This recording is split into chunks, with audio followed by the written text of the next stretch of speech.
Or do the rich people cringe and say, don't tell them that, Robert? Yes. Don't tell people what you know. Right. Keep them poor.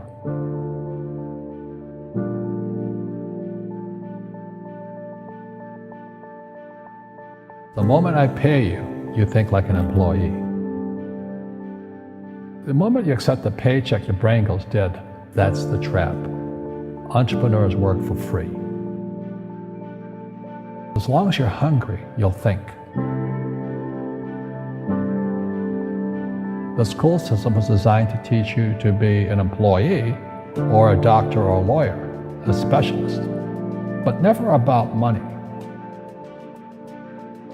The poor will always be amongst us because it starts up here. It's in their words, and the words become flesh. But when they say, I can't afford it or I can't do that, they go down. They become what they say. And I meet so many people, I can't afford it. You think I'm made of money? My PhD daddy says, what do you think I am, made of money? I can't afford that. And my rich dad would say, that's why he's poor. Poor people say, I can't afford it, I can't do that, I don't have time. Because it's an escape. It's an escape, you know what I mean? It's easy to say, I can't afford it. Oh, I'm too tired. Oh, I can't go to the gym. When you could go to the gym. No, I can't. Truth is, I'm just too lazy to go to the gym. And your rich dad used to say what instead of, I can't afford it? How can I afford it? How can I do that?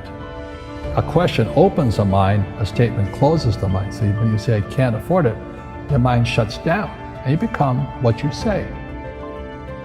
People right now who are sitting at home, who are struggling financially or worried about money or unhappy, they may be making a lot of money, but unhappy with what they're doing.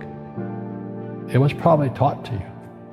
Your superego was taught, get a job, work hard, or you'll never be rich, or the rich are evil, or whatever. Poverty is passed on. It's taught in your families. And middle class is taught in families. And until you change your mindset, Correct. Money won't help you, right? Correct. And we see that with people that win the lottery, people that make more money, they still have the same problem. Right. Because they have that poor man's soul. Correct. If you're poor, you'll always be poor. That's really hard for people to understand. Yeah, the money will disappear that fast. Just like most pro athletes, they make millions of dollars, and 65% are bankrupt 5 years later. It's because they come from poor families.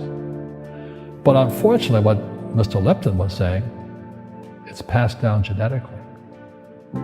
That's the frightening thing.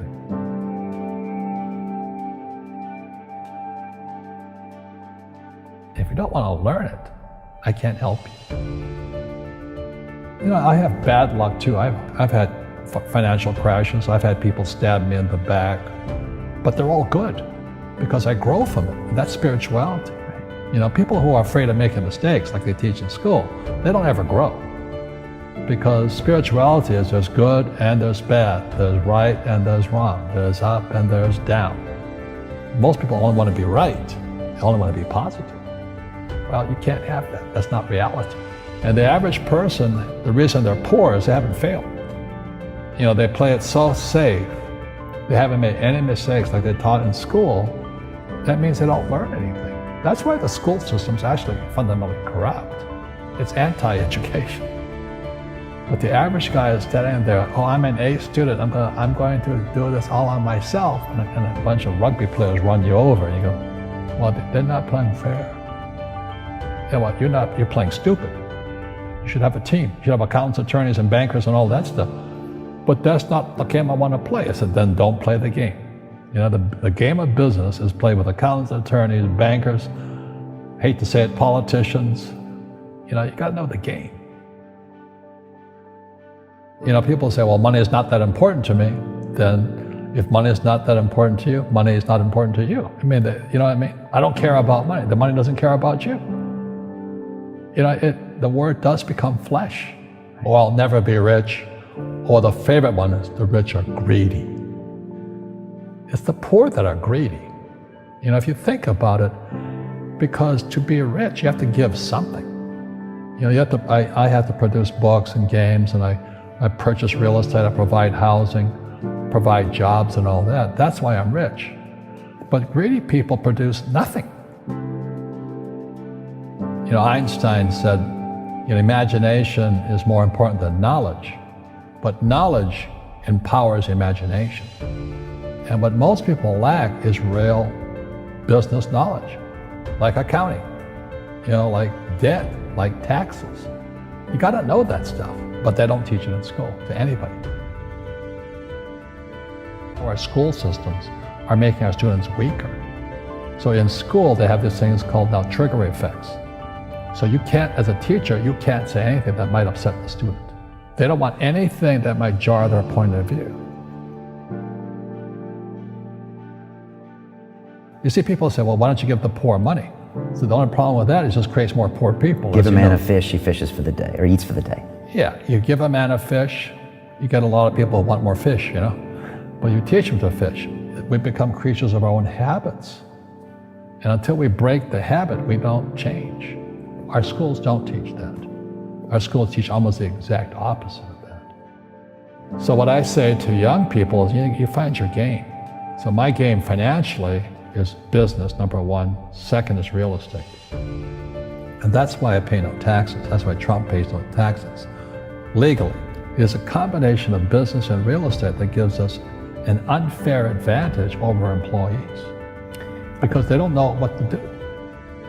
And a lot of people would rather sit in the stands than be in the game. One of the greatest ways to acquire great wealth is playing Monopoly in real life. 4 greenhouses, 1 red hotel.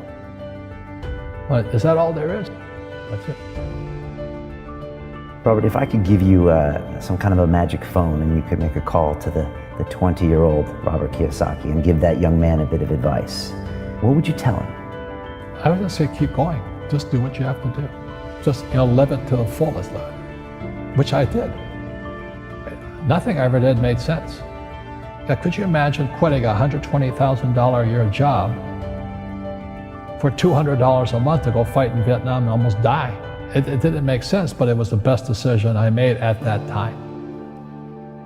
And I think what most people do is they let their parents or their friends talk them out of life. So afraid of failing. But failing is how we succeed. You look at guys like Edison and all that. They failed like 1,014 times before he invented the light bulb. Our schools punish you for making mistakes. And that's why we have so many people who are so afraid of admitting they make mistakes or afraid of failing.